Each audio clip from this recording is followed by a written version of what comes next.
All right. YouTube is up and running. Just give it another minute or two as people log in.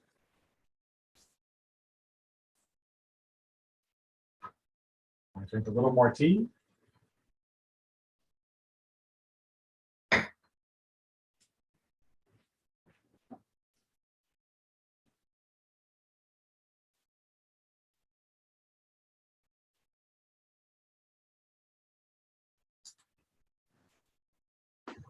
Just one notch bigger. Rabbi, this for some reason this Mishnah seems familiar. The one from today? Yeah, I don't know if it's just because I don't know if it's just because I read it before, or if it was part of another section. Well, I'm trying to remember. I know we've talked about the topic over the last, half dozen years or whatever it might be, but I can't remember precisely in what context.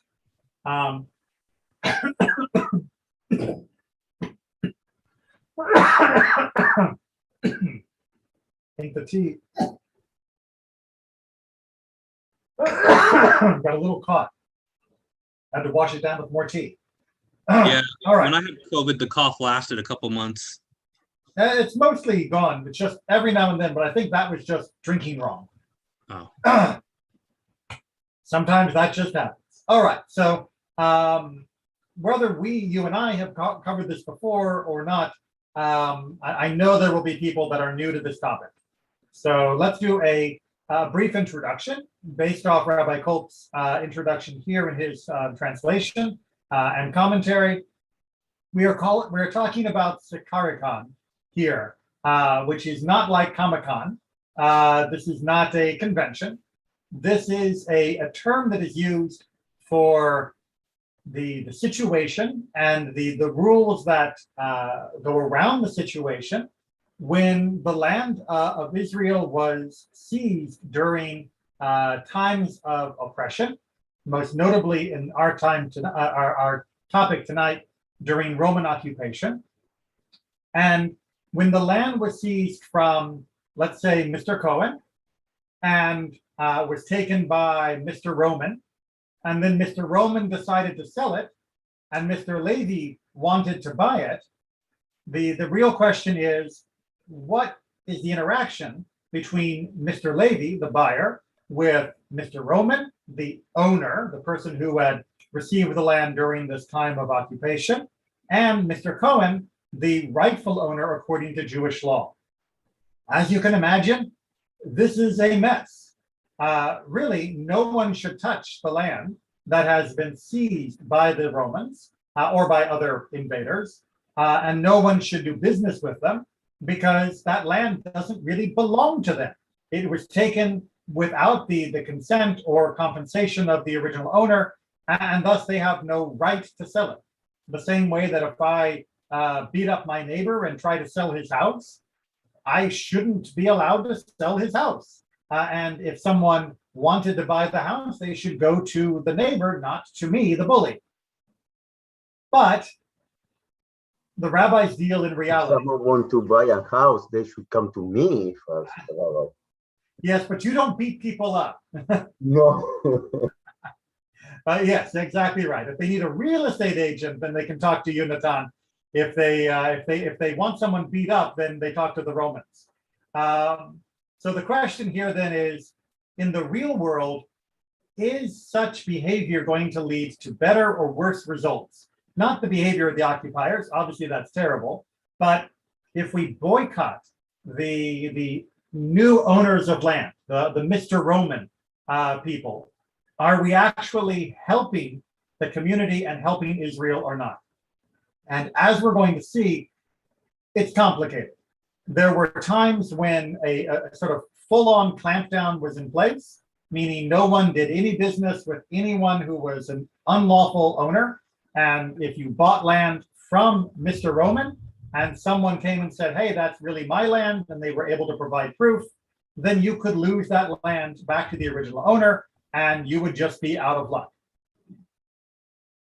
But as we're going to see in the Mishnah, that solution only works under certain circumstances.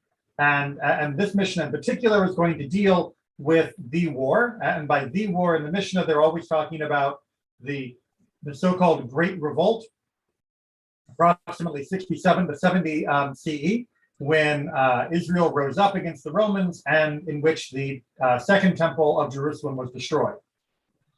Following that war, there was so much redistribution of the land into Roman hands as part of the bounty of the spoils of war, that there was a very real problem. Many of the people who received that land as part of their spoils had no intention of settling down in Judea, as referred to at that time. They were planning to go back to Rome or sell the land and make a quick profit, would be what they were hoping for. So if there are no buyers, meaning all the Jewish owners refuse to deal with Mr. Roman, then huge portions of the land would remain in exclusively Roman hands.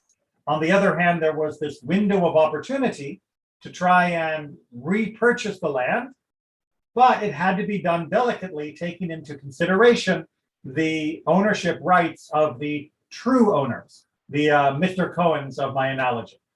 All right, so that's the basic introduction. Let's see how the Mishnah plays out. And of course, questions are likely to come up as we go through the implications. All right, let's get that set. There was no Sikarikon in Judea for those killed in the war. Now, what that means is that because of the great loss of life and the seizure of the land by the Romans in the process, they didn't apply this rule.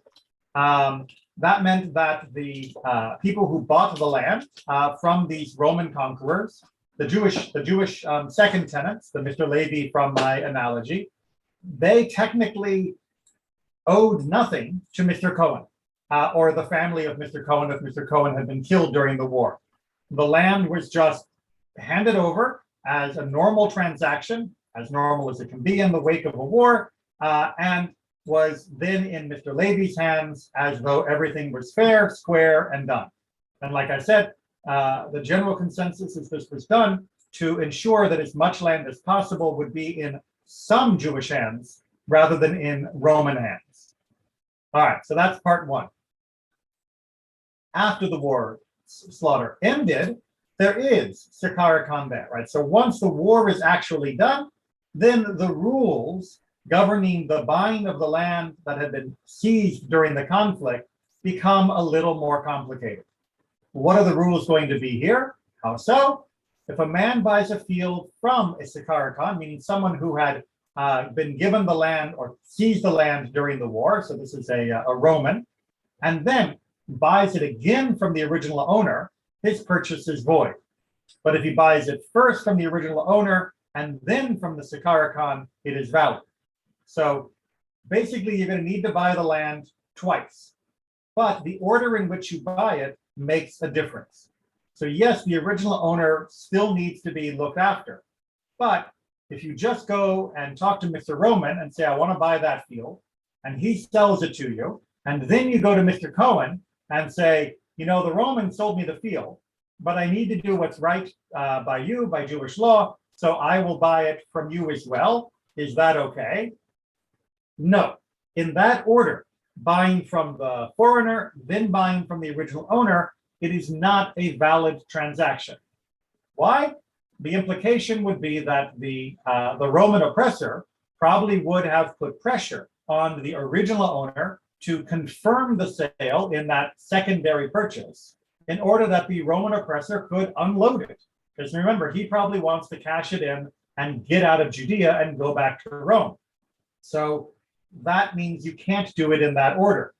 But if you go to the original owner and you say, hey, Mr. Cohen, I'm thinking about buying that land that the Romans took from you, and I will pay you X for it, and then I'll pay whatever the Roman asks for. If Mr. Cohen agrees, and then you go to the Roman and the Roman agrees, then yes, you have now purchased the land, and it is a kosher transaction. Yes, sir. Hey, Rabbi, just out of curiosity, does the way these laws were enacted, these seems more like talking notes? Oh, well, yes, I mean, that's why, as we're going to see, this is really part of the Tikkun Olam section of chapter 5. The rabbis are adjusting the property rights of the community in order to try to mitigate the damage that's being done by these wars. They don't want to completely give 100% freedom for people to buy the land from these conquerors, but they also don't want to prevent Jews from owning the land because of the way the conquerors have taken so much of it. So at different stages, they are adjusting the dial, if you will, to try and match the local conditions, the current conditions. It's like adjusting the thermostat on your air conditioner. Depending upon what the temperature is outside, you may need to raise it or lower it, even if that's not exactly where you wish it could be. As I was always told, your AC should only be about 10 degrees off whatever the temperature is outside. Any more than that, and you are really doing damage to your system and burning energy that is not great for your bills or the environment. Which means that sometimes if it's really hot outside, it's going to be warmer in your house than you want. And that's what the rabbis are doing here. The heat of that war means that they are being more flexible on the repurchasing. When the war cools down, they're willing to be a little bit more careful in allowing the land to change hands in a way that disregards the original ownership rights. But that's not the final word, because we have more about this. Oh, yeah, go ahead. I was gonna say, so they don't come out with the original rule. This is all talk and notes. The original rule is the seizure of land is invalid and the land belongs to who had it before, right? Period. Exactly. Originally, it doesn't matter if some random person from Rome comes in and says, hey, the emperor gave me your farm. Jewish law does not recognize the emperor's right to give a farm. Therefore, that farm still belongs to Mr. Cohen, from my analogy. But the rabbis are trying to adjust that, because if so, then the land would eventually pass, well, at this point in our history, entirely from the Jewish people, because almost the entire country at one point or another was being occupied by the Roman conquerors. So they are trying to make the best of a really terrible situation. Go ahead. I was going to say, so applying this today, and not to say anything too political, obviously a lot of this happened with the Ottoman Empire, then by Jordan, and now those kingdoms are no longer there. Has anybody ever tried to apply this stuff today? Sheikh Jarrah comes to mind the most. So the Sakarakan laws in particular, I haven't heard of people using it. As you can see, this is a community-wide takana. This is something that the Sanhedrin is promulgating. This isn't just your local congregational rabbi making a decision for his or now her community. This is something that had to be agreed upon broadly, and they had to have some authority to implement it. But if you mean, do people try to show prior land rights under Ottoman or Jordanian times in order to prove that they have a right to the territory, then yes, that actually is something that does continue in the courts of Israel. It can be a Jewish person who bought it from the Ottomans or someone in the Ottoman Empire, and then had it seized by the Jordanians in 1948, and then the land came back into Israel control in 1967, and then you have an argument about whether the Ottoman sale is more valid than Jordanian sale, and vice versa. You can have people who lived in Israel in 1948 or prior to 1948, and then left the land during the war, and now would like to return and retake the land or residencies that they had under the Ottoman rule or the British rule, and are trying to hold up their documents, their deeds, and see whether they are still valid. And it is incredibly complicated because you do have multiple layers of law. You have the Ottoman law, the British law, the Jordanian law, the Jewish, not the Jewish law per se, but the Israeli law. And all of this is, like you said, or like you tried not to say, is wrapped up in politics. Because who owns which piece of land is often not just the question of real estate law, but a question of national identity and national pride. So it is not a perfect analogy because we don't have a Sanhedrin that could implement this, but the issues are very familiar. All right, like I said, we're going to come back to this topic and yet another adjustment of the dial. But first, we're going to see a similar ruling regarding who you go to first when you want to buy something. If a man buys a piece of a married woman's property from the husband and then buys it from the wife, the purchase is void. But if he buys it first from the wife and then from the husband, it is valid. Now, again, this is not at all to do with the Sikarikon. This is not at all about conquering or anything like that. This is about the general rule that property that a woman owns, in particular, like real estate property, when she owns before she gets married, continues to be her property, but her husband has a right of usage while they are married. So if they have an orchard, as the classic example goes, she owns the field, but he gets to collect the fruit and sell it and make use of it. So the question becomes, if somebody wants to buy that field, do they go to the wife first or do they go to the husband first? And the answer is the same as we saw in the Sikarikon, that you have to go to the, in quote, real original owner, and then you go to the secondary owner. In this case, the real original owner is the wife, the woman, and you would go to her and she would agree upon a price, and then you would pay her, and then you would go to the husband and agree with him, and then it would be settled. Excuse me. The reverse would suffer the same problem that we saw from the last one, which means if you buy from the husband first and then go to the wife to confirm that sale since it is her property, she is vulnerable to pressure from the husband because of her position within the society. And that means that she may not, excuse me, she may not be truly, freely wishing to sell it, but is doing so under duress because of her husband's coercion. So you have to go to the first true owner to establish the sale's permissibility before ratifying it by the current landlord, if you will, of the property. And just give me a second, see if I can clear this out. All right. Questions on that, or should we get back to our war-torn country? All right.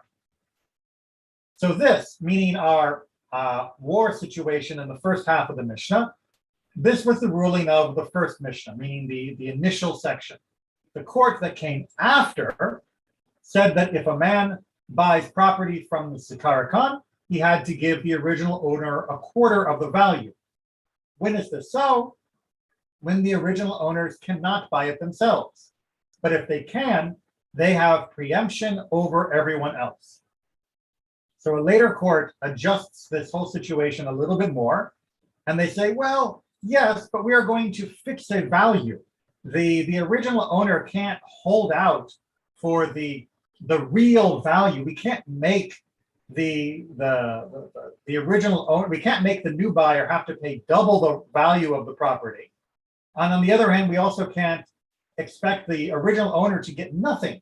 Why should he be in a vulnerable position, either having to sell for a pittance or being able to put the person who wants to buy it over a barrel, which would prevent the transfer of the property back into Jewish hands? Instead, we will set it that he pays the Roman guy whatever the value is, and he pays the original owner a quarter of the actual value. Thus, the original owner is compensated somewhat, the transaction takes place, and it's the best we can do in the circumstance. However, if the original owner can buy it back, if they have the money to buy back the land directly from the conqueror, then they get first dibs. You're not allowed to outbid them. You're not allowed to push them out of the way. You have to check before you buy the land to see if the original owners are in a position to buy it back. And only when they can't are you allowed to make that purchase. Yes, Natan. It was a priority by the Sanhedrin to try to buy back the land that the Romans took from the Jewish population. Why they didn't create as a community and trust so can borrow money, to the original owner so they can maybe buy it. Indeed. I mean, the idea of collectively working to try and restore the land to the original owners is a great one. It is a mitzvah to help somebody reclaim their land. And it is a perfect idea and one that I'm sure was tried to some degree. Unfortunately, the communities during this time period were very impoverished. This was during and right after the war, and there was not a lot of money to go around.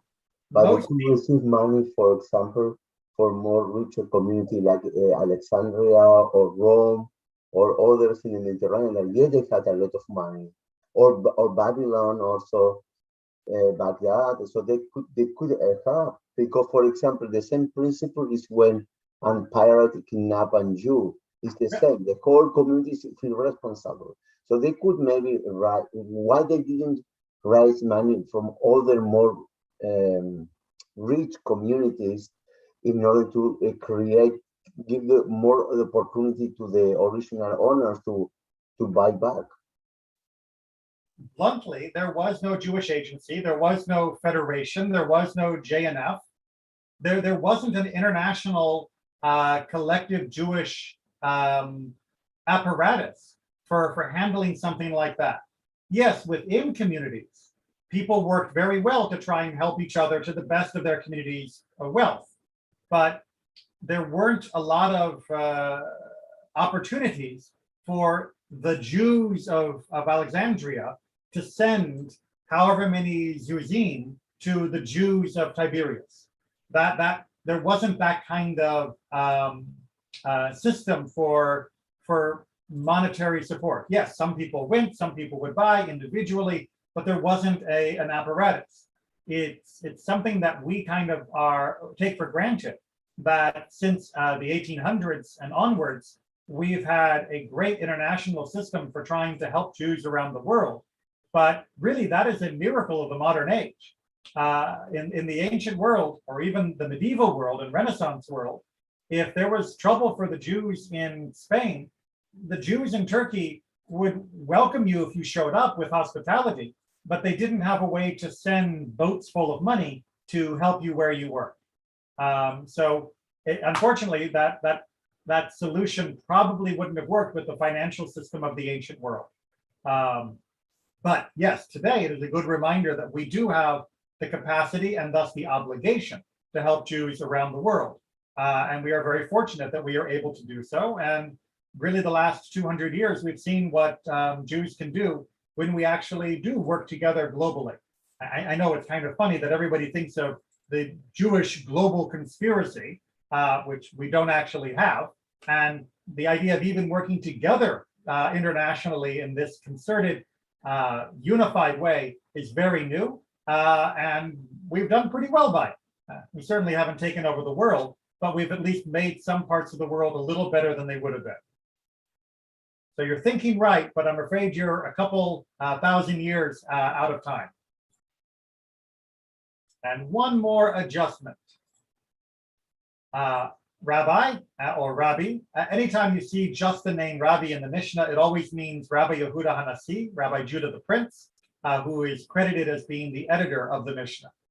Rabbi assembled a court, he pulls together a Gittin, and they decided by vote that if the property had been in the hands of the Sikara Khan 12 months, whoever purchased it first acquired the title. But he had to give a quarter of the price to the original owner. So he modifies this by saying, after a year, the right of first refusal for the original owner disappears. You can just go and you can buy it. You don't have to worry about checking with the original owner.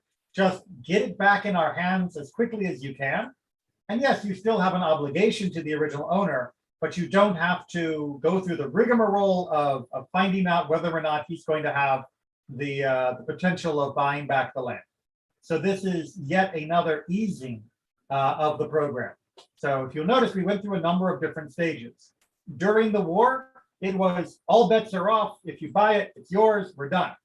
After the war, it was you can buy it, but only with permission of the owner, and you have to go to the owner first and pay him what he asks, and then you go to the Roman and you pay him what he asks. And then that was toned down a little bit, that the owner had first right of refusal, but you only had to pay the owner 25% of the value. And now they've got first right of refusal, but only for a year. After that, all bets are off, but you do have to pay them back that quarter of the value. Yes, Eric. Hey, just out of curiosity, when you were talking about a rabbi assembled, did that mean he had to put together a Sanhedrin, or is it kind of like calling a special legislative session? It would be equivalent to calling a special session. The Sanhedrin was dwindling by this time period of its regular meetings, and so this would have been an attempt to codify something before that ability was completely gone. But wouldn't the Sanhedrin be in session year-round, or I guess it took off? No. Remember, most rabbis did not have rabbi as their only profession, and not all the rabbis of the Sanhedrin lived in the same town. So they met when they either were needed or met during the regular times. Now, during the earlier days, when Judaism was more robust and there was full local governance and we didn't have Roman occupation, of course, the Sanhedrin was in more constant need, and because they were trying cases on a much more regular basis. But by this point, which is around 250 CE, which is 200 years after the destruction of the Second Temple, that level of self-governance has really disappeared. Really? I was always told that the Mishnah was around 200 CE.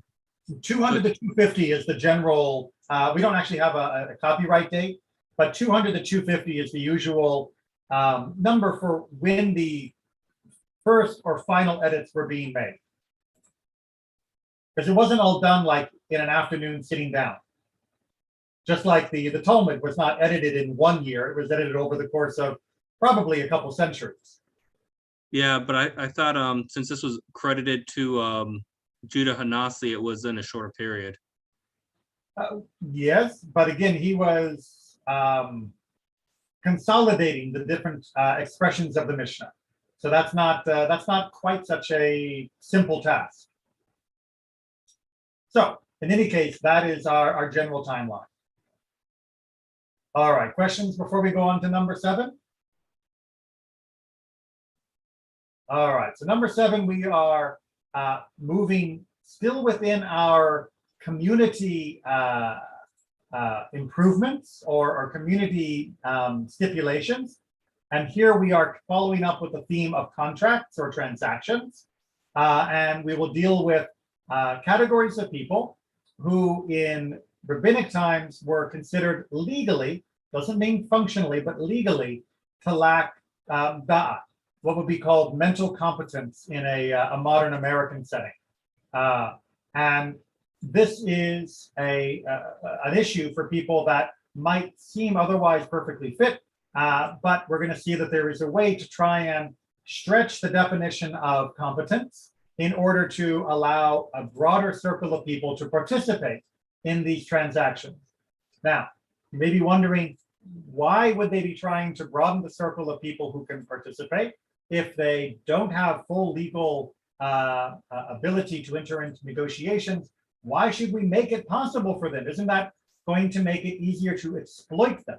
If somebody is of diminished mental capacity, we shouldn't want it to be easier to do a deal with them because someone will take advantage of them.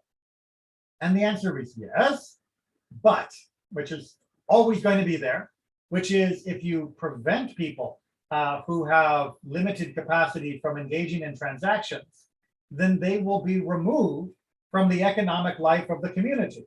They won't be able to buy or sell because there will always be that suspicion or claims in the court that they didn't really know what they were buying, they didn't know what they were selling, and that means they will be cut out of general economic life, and that is extremely negative as an outcome for them. So the rabbis are going to find a way to try and broaden the circle as best as possible, while still making sure that there is protection for people that truly have no ability to understand what's going on. So a deaf mute, which I've talked about at LinkedIn before, it's not the deaf mute that we are familiar with. These are people who are living at a time long before the development of modern techniques of helping them if they were born into this, or helping them if they acquire this condition later, to be able to communicate and be understood. But even in this time, a deaf mute can gesture and be gestured at, and that can conduct transactions. Ben Betera says he may make lip motions if the transaction is of movable property, meaning I'm selling a paperclip. That's not showing up on my screen. There we go. I'm selling a paperclip, not I'm selling real estate. So Ben Betera, by the way, does not hold the day if you're asking about the final score. But if you gesture, meaning like, will you sell me this land for this much money, and you'll give it, I'll take, and they nod and they point and they show that they fully understand, that was considered sufficient. Ben Betera thought that lip reading was okay, that is to say, going yes or no without the additional gestures. In general, the halacha says, no, we need something a bit more than just what could be ambiguous motions of the mouth. And the sign language, as we would recognize it, or even just basic gestures, would be sufficient. Yes, Eric? Rabbi, did you say they were talking about selling land? In this particular case, yes, they're talking about selling all types of transactions or property for any kind of transaction. How come it says movable property? That was Ben Betera. His acceptance of lip motions was only with regards to movable property, but not with regards to real estate. So he was saying, I agree with you, in real estate you need actual gestures, but for other types of property, lip motions would be sufficient. And then we see, likewise, we have the same issue of children who are under the age of bar and bat mitzvah, so therefore they are owners of property, but they have not reached a legal threshold of maturity. But there are many children that somewhere around the ages of 8, 9, 10, 11, 12 do understand what I give you this, you give me that means. That it's not just a game, they have some concept of buying and selling. As such, the purchase or sale done by young children in movable property is valid. So if the child is going to go to the shop and buy something, especially if it is a child that doesn't have an adult to take care of it, this way that can work. And unfortunately, many of them did work for their living. Even though the community did the best they could to take care of children, especially orphans, it wasn't always possible depending upon the poverty of the community. So in order to give them a little bit more room, the rabbis did allow children of reasonable maturity to at least engage in this buying and selling of movable property. However, they did still protect land in order that they not be permanently deprived of their most important inheritance and permanently deprived of that means of production, land being the most important property in the ancient economy.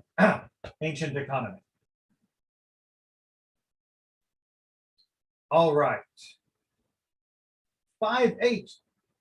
We're going to get a list.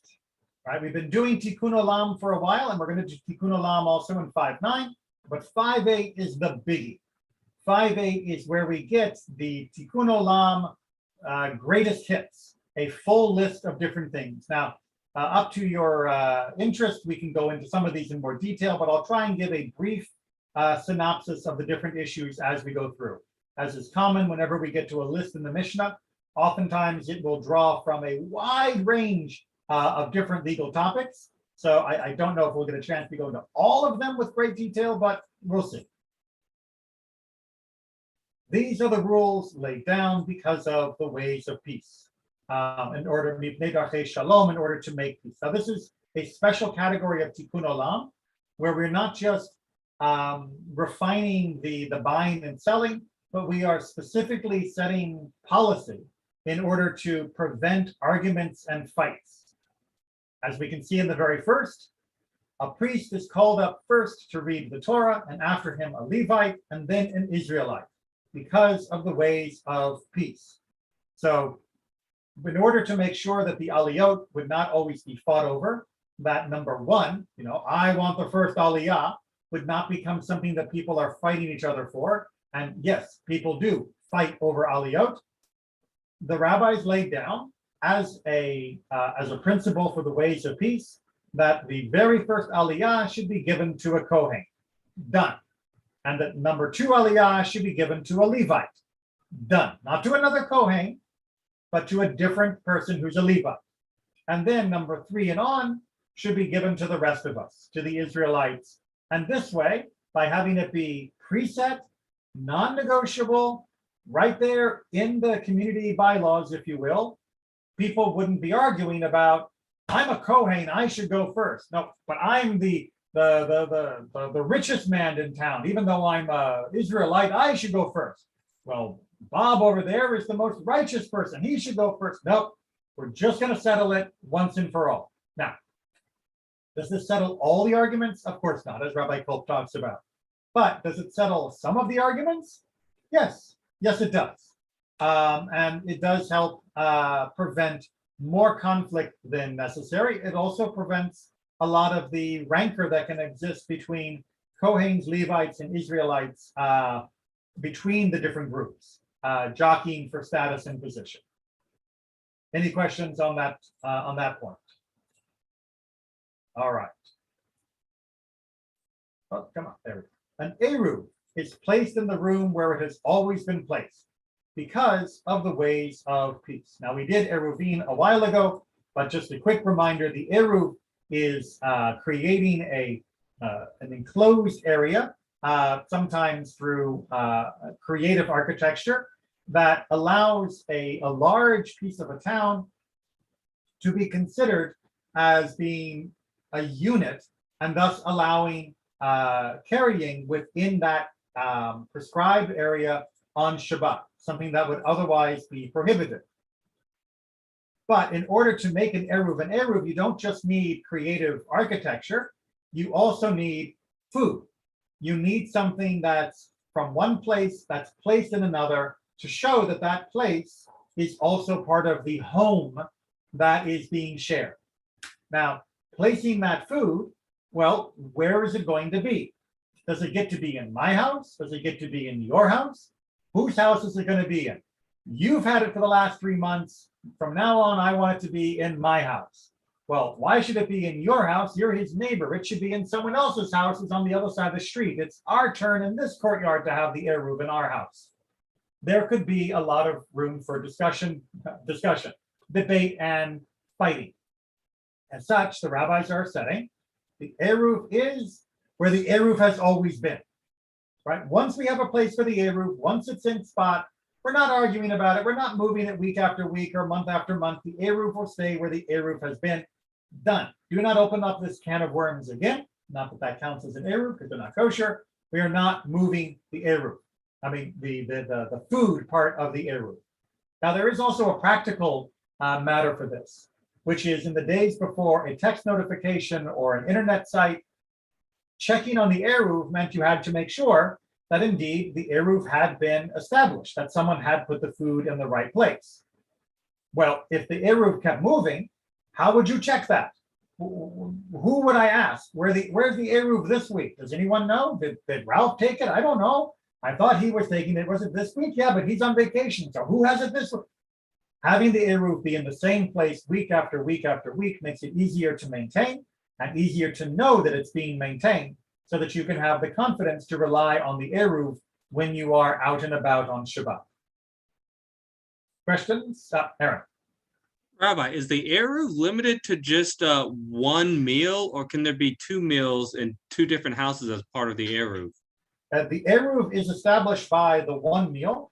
If you want to send food to someone else's house, that's entirely up to you and the other person. But as far as the formal Eruv goes for the community, it is the one meal that makes it the Eruv for that community. Okay. Next on our list of greatest hits of peace. The cistern which is nearest to the channel is filled first because of the ways of peace. All right, you are farmers. We're all farmers. Well, let's call it 95% of us are farmers. And as farmers, water is very, very important. And as we live in the land of Israel, for sake of argument here, water is also something that is not always easy to come by. Certainly not as much as any of us would probably want. So we work together. And that means we make irrigation. We find where the springs are, or we find where the rivers are, and we dig. And we work together. And as we work together, we make the channels come off, and those channels will go into cisterns, which are like large tanks that were crafted for the different farms, the different communities. Water retention systems, if you will. Well, who gets to fill up their cistern first? Is it the guy who has the biggest one? Is it the guy with the smallest one? Is it the guy closest to the river? Is it the guy furthest from the river? Is it the one who pays the most? Is it the poorest guy? No.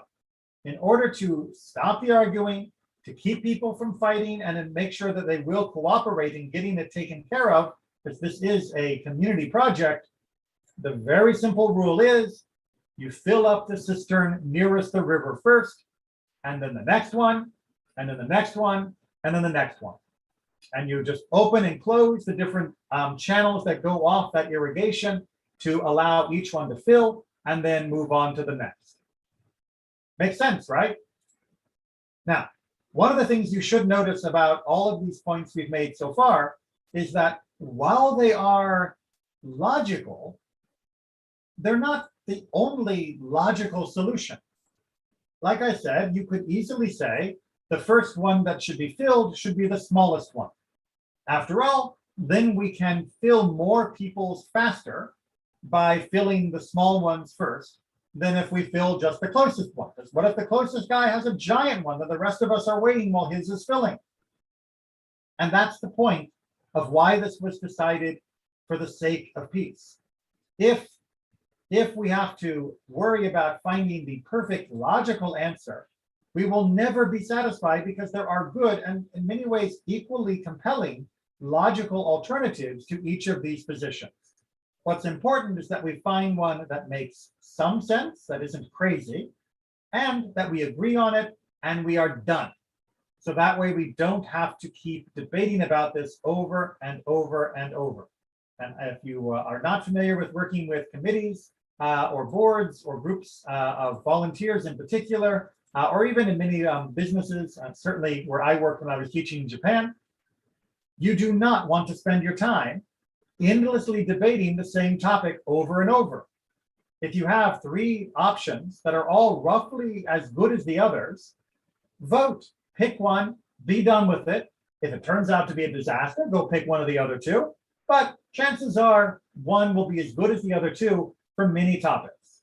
And in that way, we stop the arguing, we stop the fighting, and we get on to handle problems that require a little bit more due consideration.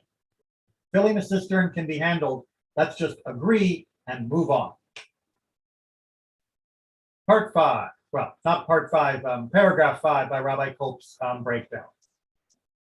Taking of beasts, birds, and fishes from traps set by others is robbery because of the ways of peace. Rabbi Yossi says that it is actual robbery. So what is the issue here? Well, imagine I am walking along the river and I look inside the river and I see there's a lovely little trap, and inside the trap, there are a bunch of trout. Great, I love trout. Isn't it nice that somebody put a trap there so there would be trout ready for me? So I reach into the trap, I pull out the fish, and I have myself a lovely little dinner. Well, the owner of the trap is going to say, what are you doing? That was my fish, right? How can you just take my fish out of my trap? Says Jewish law. It's not your fish, is it? It's not your fish until you take hold of it. If you haven't touched the fish, if you haven't claimed the fish, it's not your fish, and your trap can't do that for you. Now, Rabbi Yossi disagrees and says that my trap can take possession on my behalf, but Jewish law says no. Technically, your trap can't. Technically, if you're just set this in a wild area that's not your property, right? It's just in the middle of the forest. Your trap is not an extension of your hand, and thus the fish inside that trap really belongs to whoever takes it out first. But for the sake of peace, here we have, which is really the only logical answer, we are going to say, don't touch other people's traps. It's going to count like robbery if you take from someone else's. Yes, Natan. Yes, because the trap is also part of your work. It's not that they come from no place. You invested time and material resources. So in some way, yes, it's an extension of you, the trap. And if you take from someone else, you are stealing from someone else. It's not so hypothetically. Well, I mean, that's Rabbi Yossi's position, is that the trap is kind of like you, because you made it, and that's why the fish got caught. So doesn't it count as being your fish? But the rebuttal to that is, as I mentioned, is that in Judaism, possession begins with the actual taking. Of course, I can't take your trap. I can't steal your fish trap. I can't take the snare you put for the birds. But the bird that is in it, the fish that is in it, technically that's still a wild animal and not your property. So why can't I? Well, why not? Because of the sake of peace. Because if you do that, everybody is going to be fighting with each other, and other people are going to be watching where people put traps up, and then they'll be coming to take them. And the trap owners are going to get violent, and there's going to be a lot of trouble. Just telling people, look, from now on, it's a rule. The trap counts as the person having that property. So Rabbi Yossi won. Rabbi Yossi won and lost. Won by a different argument. Right. So Rabbi Yossi believed d'oraita that the trap actually made it your fish, but that he lost. But the rabbi said, the Torah doesn't make it your fish, but the Beit Din does. The court is declaring it your fish. So they disagree with him about the source of this rule, but they agree, keep your hands out of other people's traps. So the end result looks the same, but how they got there is different. Oh, Aaron, yes? Curiosity, it seems like none of these de-Rabbanans too much made for the purpose of economics. The only time I see economics get involved is if it's necessary to permit somebody to fulfill a mitzvah. I guess it depends on how loosely you define the word mitzvah. I mean, we looked at the positions in the last section, Mishnah 7, with the acceptance of the gestures or of underage children involved in buying and selling. I consider that economics. I'm not entirely sure that that would be a classic example of fulfilling a mitzvah. Yes, you're technically fulfilling the mitzvah by allowing the person to have a living, but that's not exactly the same thing as I am, shaking a lulav, or I am giving to tzedakah, or I am procreating. I'm not quite sure the distinction you're looking for there. Or do you just mean in the ways of peace section that we're looking at here? No, I was actually, you're right on the other one. That is economics. I just took that one to mean it was to enable them to engage in society, but I do remember the commentary saying that was economics. The other ones I remember where they were doing stuff was like where they threatened to reduce the price of or eliminate some of the necessary sacrifices to make it affordable for the person to Correct. With regards to bringing the birds after a pregnancy. But the biggest, most famous takana that is like paradigm of tikkun olam is the ketubah itself, the wedding agreement, the prenuptial agreement in modern terminology, and that is entirely economic, by protecting the economic rights of the bride. And obligating the husband or the husband's estate to compensate her in the case of divorce or death. So, I mean, we can argue of whether that's to fulfill the mitzvah of getting married, although technically, as is often discussed, that mitzvah falls on the shoulders of the man more than it does the woman, because the mitzvah of having children falls on his shoulders rather than hers. But that is a much longer conversation. Yeah, no, you're right. I was thinking when I meant economics, I meant to increase economic output, but like you said, the kid was one of those too. Right. Okay, continuing with the ways of peace. Taking away anything from found by a deaf mute, an idiot, or a minor is robbery because of the ways of peace. Rabbi Yossi says that it is actually robbery. Okay. Again, like we talked about in the last Mishnah, technically a deaf mute, an idiot, again, that's a technical term, or a minor, cannot take possession under normal circumstances. They are not legally empowered agents of the community.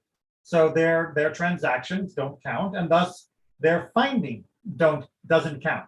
If a child is walking down the street and sees $20 on the ground, he picks it up, and then an adult comes by and says, "Give me that, you little guy."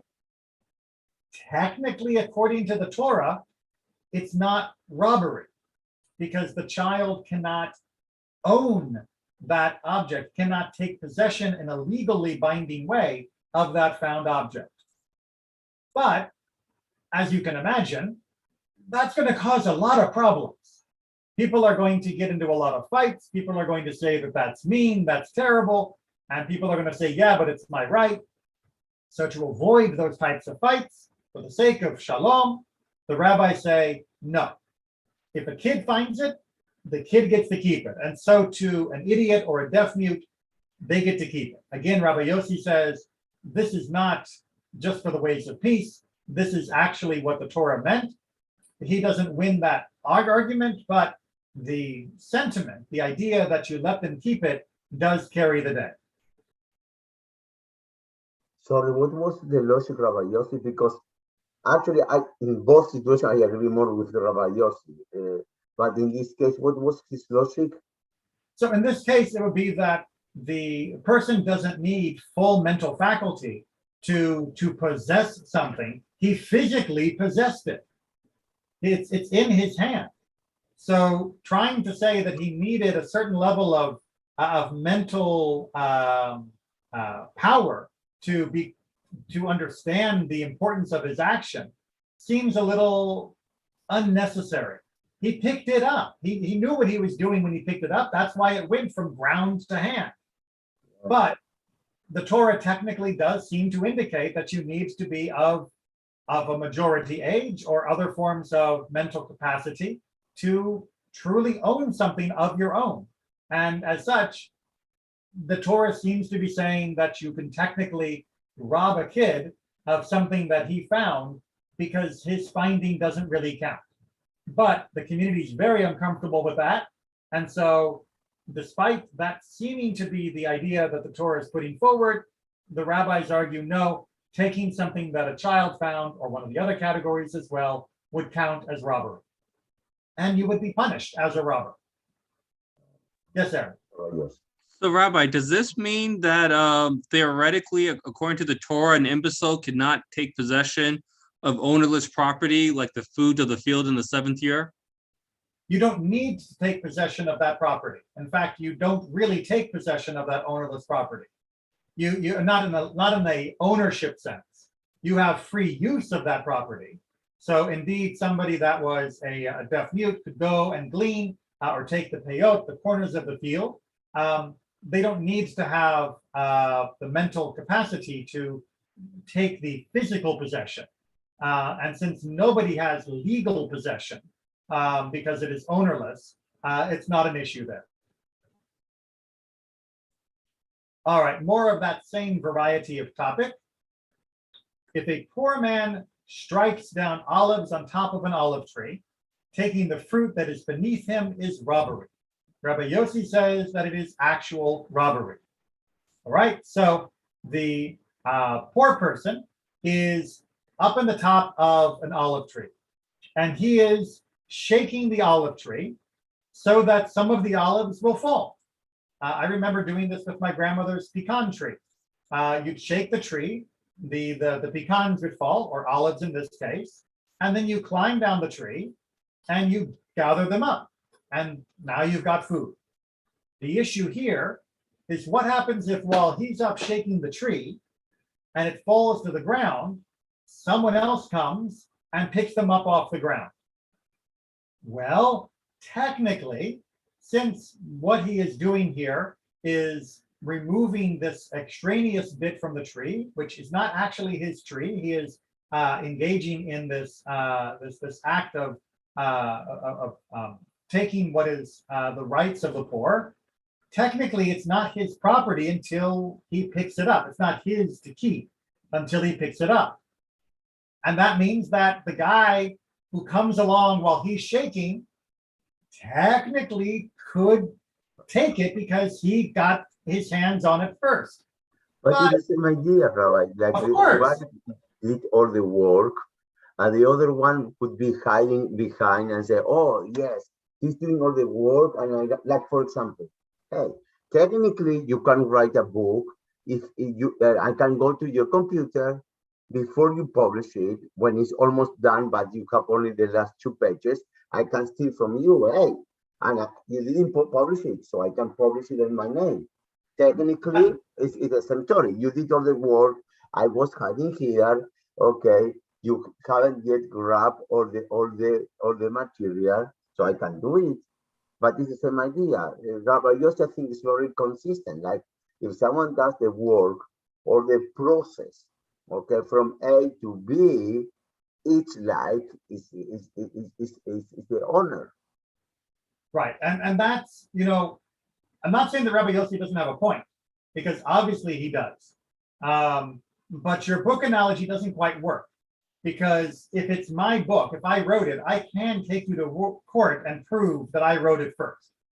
That actually is something that can be remedied in the court process. I'm trying to think of a more modern example that would be, roughly equivalent. Oh, maybe you know what? I show a property to a customer, okay, and the last minute the buyer decide that go and contact directly to the seller when I did all the work, and they don't pay me the commission. Is that legal in Florida? It's always gray. Like. So I was going to go for anyway. I was going to go for something a little bit more controversial. So imagine you're on vacation and you're staying at a beautiful resort hotel with a lovely swimming pool. And around the swimming pool, there are those deck chairs, the reclining deck chairs. And in the morning, a bunch of the other guests go down and they put their towels on the deck chair. And then they go off and they have breakfast in the restaurant. And then after breakfast, they come back and they find that someone took their towel and put it on the railing and is sitting in the chair where they put the towel. Does their towel count as taking possession of the deck chair for that day? Or do you actually need to sit in the deck chair to have the deck chair? That's really what we're talking about. Is you've done something that looks like you have ownership, but really you don't actually have ownership. But on the other hand, most people would think it feels like a jerk to take it away from you. And that's what the rabbis are trying to do. They are trying to take something that you could technically get away with and move it from just you're a jerk to you're actually a criminal. And that way you can prevent people from doing it more successfully. It's not easy because they don't want to do that too often. They don't want to continue to raise the bar. And there are certain problems, with like Rabbi Yossi saying that according to the Torah, it's robbery, like in this case, then that would mean any olive that the guy didn't pick up technically still belongs to him when it's sitting there on the floor. How is the next guy supposed to know whether it's his or someone else's? You come into a problem once you say that it's mine because I started the process. It's not quite so clear cut that Actually, the process, but the problem is not only starting the process. The problem is that complete the process, did everything but the final act of grabbing because he was working. The same with every example that we saw today. It's not just starting the process, it's doing everything, all the work, all the way until the last part of grabbing, that is by Jewish law, the ownership, but they did all the work. That in the same way they say, you know what, I did all the work as a realtor, but I didn't grab the key at the end for closing. Oh, you don't deserve anything. But I did all the process, all the work. Come on. How many videos have you seen of people running marathons or riding in bike races? And at the finish line, the person in the lead thinks they've already won, and they're already going, "Ooh, look at me," and someone shoots past them and gets across the finish line right ahead of them. Of course. Watch those videos. Sorry, Rabbi, I'm very busy. I don't have time. You've never seen like that kind of example of a person celebrating just, you've never seen like a football game where they think that the game is over, but they've already won and someone gets the goal in the last second? All right, now you know what you have to go look up on YouTube. So, yeah, it looks like. The point is that would you say I ran the marathon and I only got beaten in the last 3 seconds, so technically I should have won? No, that last moment does matter. That grabbing, that possession, that is the finish line. And if you don't cross the finish line, it doesn't matter that you did 99% of the race. But we're talking here about creation. Because on all those examples, the person creates the final product. It's not like we are running and you are running, both of us running. That is the same that, for example, I have a trap for the animal. You have a trap for the animal. The animal decided to go to your trap, not mine. Oh, that's something different. In this case, the guy created and make all the process of production, okay, until the end. But because all climbing to the tree, any of those examples, it's not like, okay, only initiated. Did all the process, the other part, the other side, didn't do anything. That was totally passive. Look at this and say, oh, there is the animals on the trap, or the almond on the floor, sorry, the olives on the floor, okay, grabbing it. Didn't do anything. The other guy did all the process of production. Right. That's something very different. Well, which the rabbis agree is a scummy thing to do, that you shouldn't do that. The only place they disagree with Rabbi Yossi and with you is that what does the actual law say before they make their ruling for the sake of peace? And what they are saying is, for the sake of peace, we're going to treat this as robbery. But that doesn't mean that's what the actual rule is. And that's kind of important as well, because if you made the rule, as Rabbi Yossi said, if you allow a person to project their ownership that far, then that might mess up other aspects of Jewish law. That they are making special exceptions here rather than making a general understanding of ownership that no longer really requires the grabbing, the touching. So I understand why they are trying to make that distinction, and I also understand why they agree with the result, which is don't do that. you're a jerk. It's true that the rabbis, the goal is to simplify the behavior in the society and all the civil codes. I understand. Okay, I appreciate it. They try to simplify and try to avoid exemptions. Okay, it's true, but still, you have a bad taste in your mouth. Okay, with all those examples. But that's exactly why they fixed it. Right? They also have a bad taste, but they're asking themselves, look, I don't want to get political either. Thank you, Aaron. But if we look at a question of the Supreme Court making decisions, there are certain cases where the court will say, this is what the Constitution says. And there are other places where the court will say, the Constitution doesn't say yes or no, but we think Congress should make a law. And what the rabbis are basically doing here is saying, the Constitution, the Torah, doesn't say this is prohibited, but we think this is yucky, so we're going to make a law that makes it so you can't do it. But they want to be clear that what they're doing is not in the Constitution, it's not in the Torah, it's in rabbinic ruling. And the rabbis always try to keep that clear. All right, Aaron, one last one, and then we're going to have to finish this up because we're running late. So, Cassie, since this is not robbery, if you do break one of these laws, the penalty is different than if it was robbery, right? No. Once they actually made the takana, once they put this in place for the sake of peace, then it counts as robbery and the penalty would be the same. Oh, even though they say it's not robbery, the penalty is the same as robbery? But they don't, they say that it's not robbery technically, but they make it robbery. The official phrase is, if he strikes it down, this is robbery, right? If someone takes it, it is robbery. They're having to say that because by the Torah, it's not, but by their ruling, it now becomes.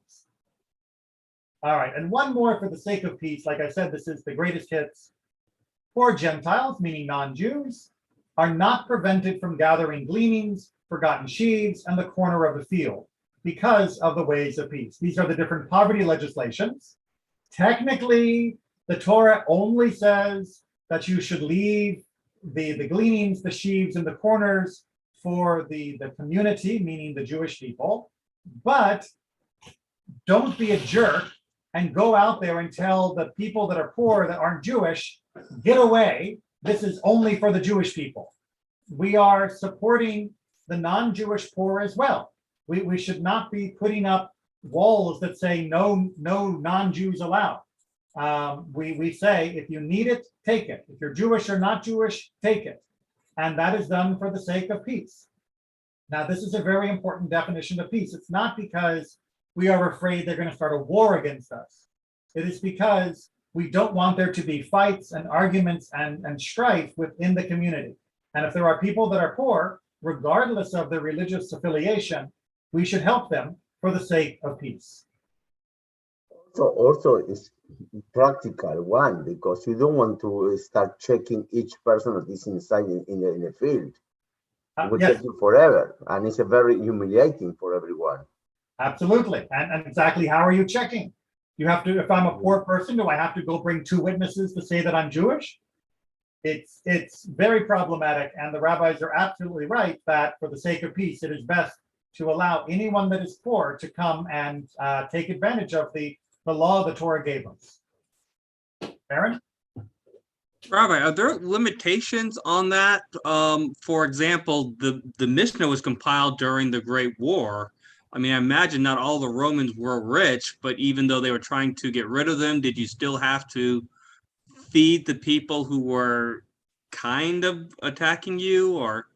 Well, one would assume that the centurion that was attacking and burning your house was not a poor person who was taking gleanings.